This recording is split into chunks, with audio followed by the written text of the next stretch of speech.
No one ever really plans these things, they just happen. In our case, it felt like God was putting everything in motion for us to meet. My first assignment outside the Philippines was Anchorage, Alaska. The week that I arrived, I heard a group of district officers would be coming to visit. I was curious about who would be here, but I didn't realize that she would be walking into my life. This sounds corny, but you know how those shampoo commercials are, where the girl swings her hair in slow-mo? It felt like that. I had this sort of tunnel visions when I saw her, until she turned around. I didn't pay attention to him at first. It wasn't until afterward when he pointed out that I was kind of rude when we first met. You know that Jerry Maguire line, "You had me at hello"? Well, he told me, "You had me at Saplata face." I was intimidated by that point. All the officers came to say hello, and she just sat there, looked up, and continued her conversation with one of the Kadiwas. My heart began to race. In the back of my mind, I was saying, "Please, don't let me sit across her, please." I did not want to look like a dork in front of her. Since the other side was a long bench, the ones I was talking to scoot over to make room for the ones who just came in, and he sat right in front of me. All I could think to say was, "So, what is everyone ordering?" We started with drinks. "I'll have a Pepsi, please." But it turned out that we couldn't stay because we had visitation elsewhere. Even though I was shy to talk to her, I didn't want to leave. I didn't even know her name yet. Last minute, we decided to attend worship service that evening so that we can spend the morning preparing for the general meeting and the picnic that would follow. And that's when I saw him preach. He seemed so nervous. It was my first time preaching by myself, so I was already nervous. When I went to the podium to announce the start of the worship service, I saw her. I was like, "Oh no!" And then she broke out her notebook during the lesson to take notes, and I was more intrigued. I wasn't nervous. Joke. Yes, okay, I was nervous and even more intimidated, but intrigued. Who is she? The verse that really spoke to me that night was Romans 12:2. I had to get the translation. The other officers told me to text him and gave me his number, so I did. I can't say that I liked him yet, but yeah, he was cute, so that kind of motivated me a little. "Hello po, Brother Ryan. This is Sister Arsellie, the one that sat across you at IHOP. Can you tell me what translation was used for Romans 12:2 in tonight's worship service?" I was really surprised to get that text, and my heart was beating fast from the excitement. Now I know her name, and I didn't have to try to ask for her number. And that was that. Until the next day. I wasn't planning on attending the Binhi Kadiwa meeting. Brother Seljan was actually their supervisor. But for some reason, on that day, the resident minister, Brother John, asked Brother Seljan to oversee the counting of the offering and assigned me to attend the meeting. He sat at the back just observing. When I first noticed him sitting by the door, I was like, "Don't look, don't look, don't look." Intrigue turned into infatuation.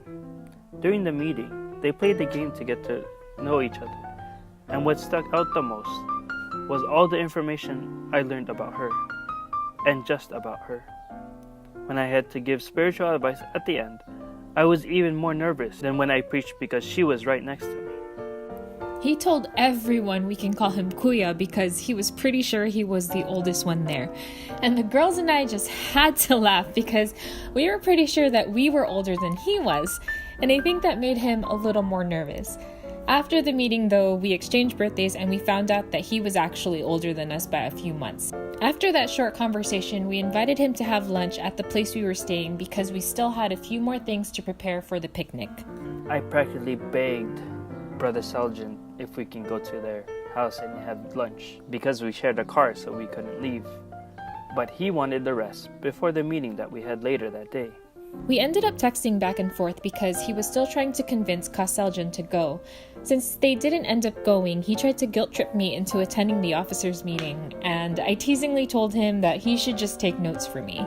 After the picnic and the meeting, the girls came back to the chapel to inform the minister that they were going back to Washington. Once I saw her, My heart was filled with happiness, and then in shock, because she was wearing shorts at the chapel. Without even thinking, I pointed at her shorts. Oh, oops. I was kinda embarrassed, but that was also the moment I realized there was something about him. Not sure yet what it was, but something was just different. And then he handed me a piece of paper. It was notes from the meeting. I didn't even think he'd take me seriously, but I was definitely flattered. They invited us to have dinner before they left to go to the airport. This time, she was the one who convinced Brother Seljan to go. We went home to get ready, and I immediately looked for something to wear to try to impress her. When I was done, I asked Brother Seljan what time we were leaving. We still had 2 hours before we had to leave, but I was already anxious. We got to Moose's Tooth first. That was the restaurant we were having dinner at. We were sitting in the waiting area when they arrived, and I saw them looking around for us outside, so I texted him, "I can see you." I looked around confused and excited, thinking, where is she? I want to see her. Then I spotted her and everyone else inside. I quickly fixed myself before we walked in. There was an open seat next to her, but Brother Seljan beat me to it. Strike one. When our party was called to be seated, I was thinking that me and Brother Seljan would sit together. That's usually how it was when we went out with the Kadiwa. But to my surprise, when I sat down, she sat down next to me. I had to try and keep myself from smiling. I could tell he was into me because of the little things he did and the way he did it. For example, I ordered an Italian soda because they told me it was the best, but it ended up being way too sweet for me, so he offered to switch drinks. After this back and forth, "Are you sure?" exchange, his persistence finally won until I tried his drink. I don't like root beer. Strike two. I didn't even know what an Italian soda was, but I wanted her to have something she liked.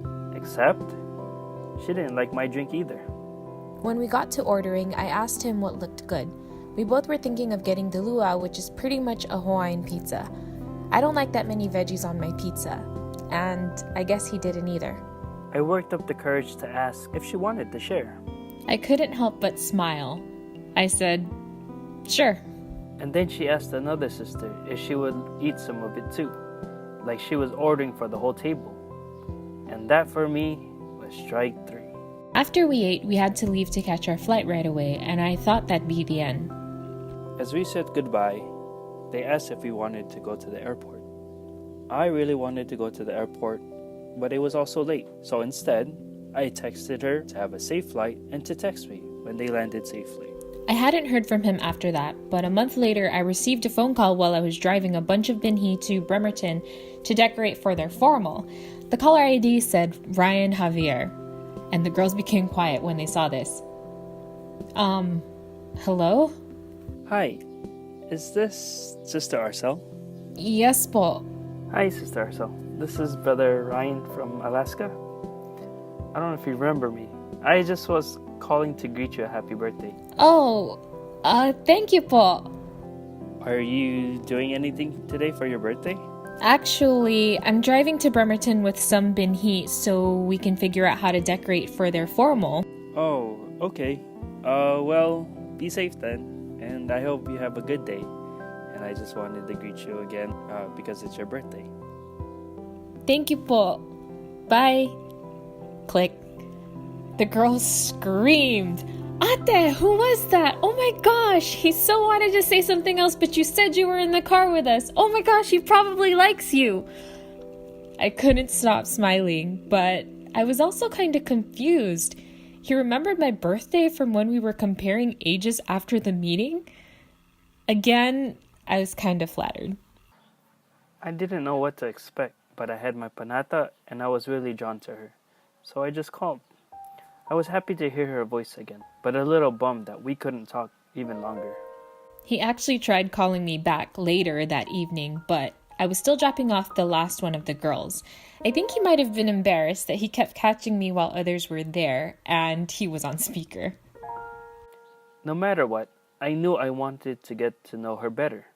So I texted her here and there, until eventually I caught her at a good time. As we continued to get to know each other, it just felt as if God was guiding every step in His perfect timing.